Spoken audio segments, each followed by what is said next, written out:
Hi everyone, this is Cheryl and welcome to my sewing room.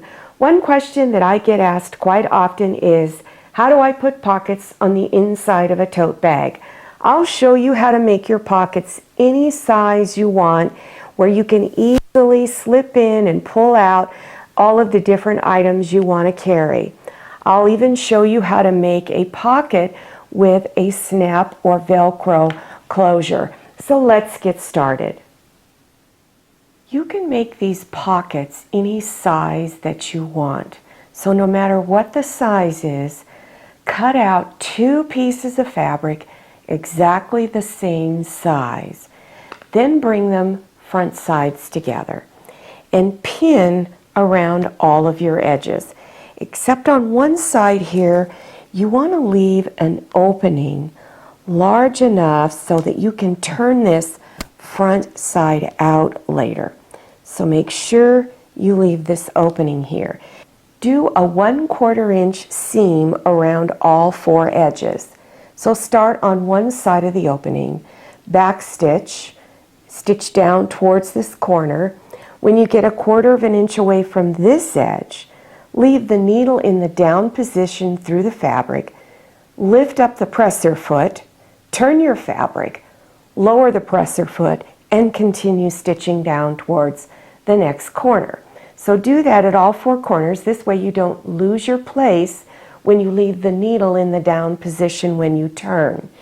When you get back here to your last pin here on the other side of the opening, then backstitch here again. After stitching, trim the corners down. So I'm going to trim mine down to about half the width, so that means I'm going to cut it down to about 1/8 inch wide. I'm using a rotary cutter. If you choose to use a rotary cutter, make sure you keep your fingers at a safe distance. So I'm just going to cut straight across like this. I also like to sometimes cut around a little bit on the sides, and then of course on the other side. So do this at all 4 corners. Reach in through the opening and begin to turn the pockets front side out.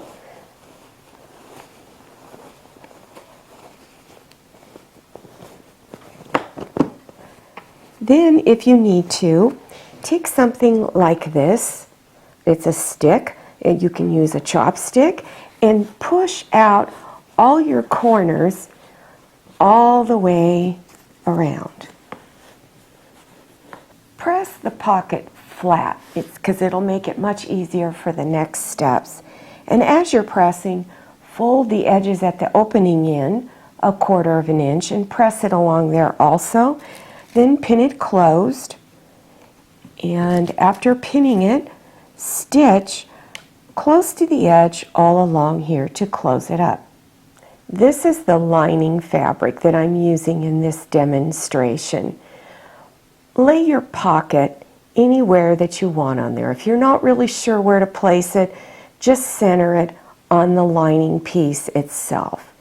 Then place pins around 3 edges here. If you're going to be putting really heavy items in your pockets, this is an option that you can do to stabilize the pockets and make them much stronger. So after you've pinned the pocket on, turn it over to the back side and use a piece of interfacing that you lay right over where that pocket is. And I would make sure you kind of got it to where all the edges are covered. This is cut larger than the actual pocket. Then flip it back over to the front and repin in a few areas. And the reason for pinning is that you want to make sure that that interfacing is pinned down securely so that it does not shift while you are stitching. So you're going to start stitching up here at the top edge, back stitch, stitch close to the edge, down here, across this way, and back up, and when you get here, back stitch again. You could leave this as one giant pocket, or you can divide it up. Let's say you want a space for your glasses, whether it's sunglasses or reading glasses. So when you're doing something like glasses that's actually very bulky, you want to make sure you leave it wide enough to where it's easy to get the glasses in and out. So even though this is the edge of the glasses, I'm going to come out here because I want to make sure I can get my glasses in and out. So I'm just going to put a pin there because I know that that's where I want to stitch a line of stitching so that I have this pocket all divided up. Let's say you want to take some paper with you. You like to take notes wherever you go. So again, don't make it so tight you can't get it in and out. So I'm actually going to go way out here, put another little pin. And I want a little space for my pen to write with. And again, don't make it too tight. Leave some space where you want to end it. And then you've got another little place here for maybe another small little object. So remember, it's up to you where you want these pockets to be and how wide.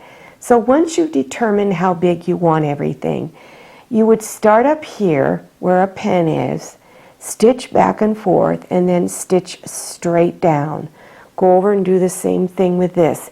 Stitch back and forth, stitch straight down, and then over here, stitch back and forth, and stitch straight down.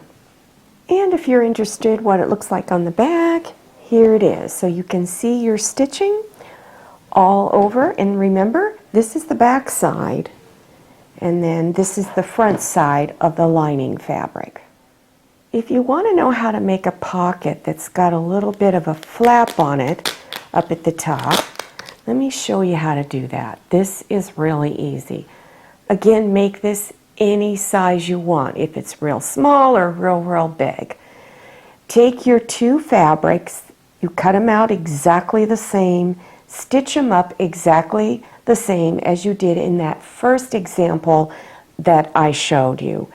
Then take Velcro, or if you prefer the little snap closures, you can put those on too.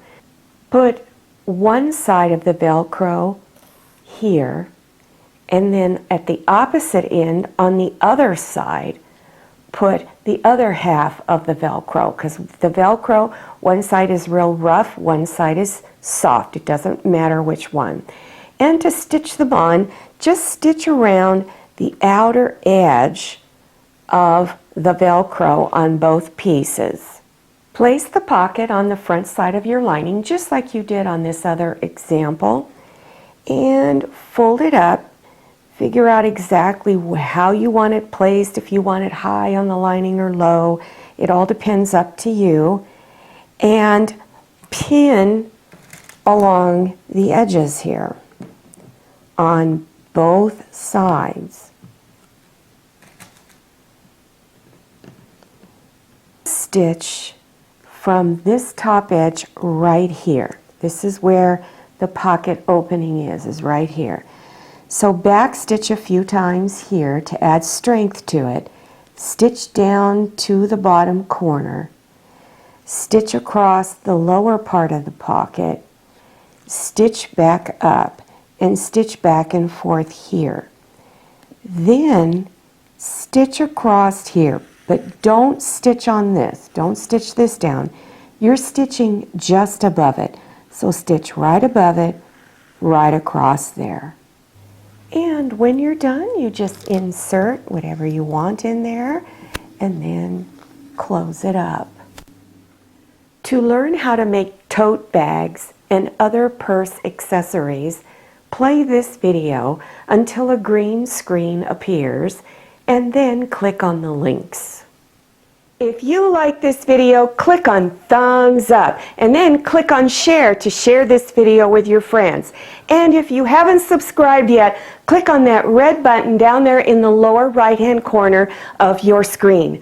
Click on the little bell and enter your email address so you receive emails about my latest video. If you're not receiving those email notifications, go to your cell phone or iPad, click on Settings and turn notifications in the on position. This is Paul, this is Manny, this is Jamie. So glad you came to my sewing room. See you next time, and happy sewing!